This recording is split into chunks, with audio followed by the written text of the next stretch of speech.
Hello. Bigg Boss Bigg Boss താൽക്കാലികമായി നിർത്തുന്നു എന്നൊരു പ്രൊമോ നമ്മൾ ഇന്നലെ കണ്ടായിരുന്നു. അതിൻ്റെ കാരണം വേറൊന്നും ആയിരുന്നില്ല. നമ്മൾ രാവിലെ ജിസൈലിനെ കുറിച്ചൊരു വീഡിയോ ചെയ്തിട്ടുണ്ടായിരുന്നു. ജിസൈലിനെ കുറിച്ച് മാത്രമല്ല ഇതിൽ പറയുന്നത്, പക്ഷേ ഞാൻ ജിസൈലിനെ കുറിച്ചൊരു വീഡിയോ ചെയ്തിട്ടുണ്ടായിരുന്നു. ജിസൈൽ അവിടുത്തെ റൂൾസ് തെറ്റിച്ചുകൊണ്ട് മേക്കപ്പ് സാധനങ്ങളും മറ്റും ഉപയോഗിക്കുന്നു എന്ന് പറഞ്ഞിട്ട്.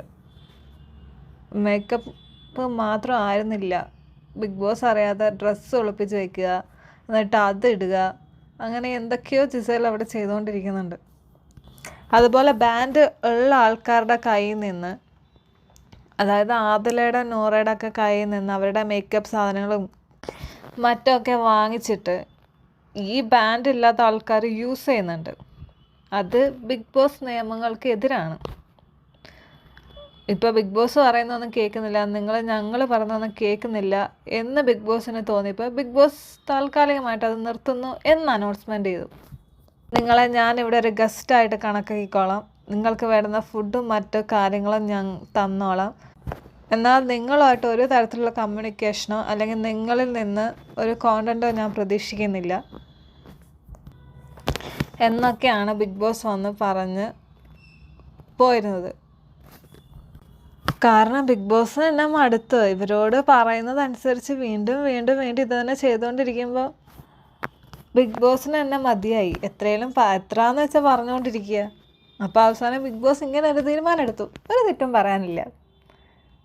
അതിൽ എത്രയോ ആൾക്കാർ ഈ ഓരോന്ന് ഒളിപ്പിച്ച് വെച്ച് യൂസ് ചെയ്യുന്നുണ്ട്. അത് അവരെ ഒരു വിലയില്ലാത്ത രീതിയിൽ ചെയ്യുന്നതാണ്. അതായത് ബിഗ് ബോസിന് ഒരു വിലയില്ലാത്ത രീതിയിലാണ് അതിൻ്റെ അകത്തുള്ള ആൾക്കാർ പെരുമാറുന്നത്. അപ്പം തന്നെ പുതിയ ക്യാപ്റ്റൻ ഷാനവാസ് കക്ഷി കയറി ഇരുന്നിട്ട് പറഞ്ഞു, ഇല്ല ബിഗ് ബോസ് ഇനി ഇത് ആവർത്തിക്കില്ല എന്ന് എല്ലാവരോടും കൂട്ടത്തോടെ ചോദിച്ച് എല്ലാവരും കൂടെ ഒരു തീരുമാനം എടുത്ത് അതിലങ്ങ് കോംപ്രമൈസ് ചെയ്തു.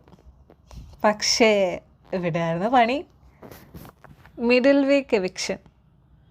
ഇത് കഴിഞ്ഞ അടുത്ത സെക്കൻഡിൽ ഇതാണ് കാര്യമായിട്ട് പറഞ്ഞത്, എവിക്ഷൻ.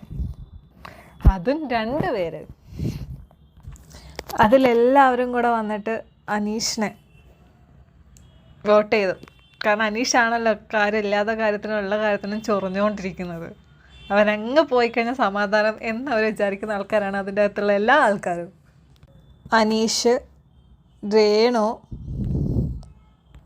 ഒനീൽ, സരിക, രണ, പിന്നെ ശാരിക, ഇവരാണ് മിഡിൽ വീക്ക് എവിക്ഷനിൽ വന്നിരിക്കുന്നത്. അതും ടാസ്കിൻ്റെ അടിസ്ഥാനത്തിലാണ് ഇവരെ എവിക്റ്റ് ചെയ്യുന്നത്. സോ നമ്മൾ വോട്ട് ചെയ്തിട്ടൊന്നും കാര്യമില്ല. കണ്ടറിയാം ആര് പോകുന്നു ആര് നിൽക്കുന്നൊക്കെ. ശരി എന്നാൽ ടാറ്റാ.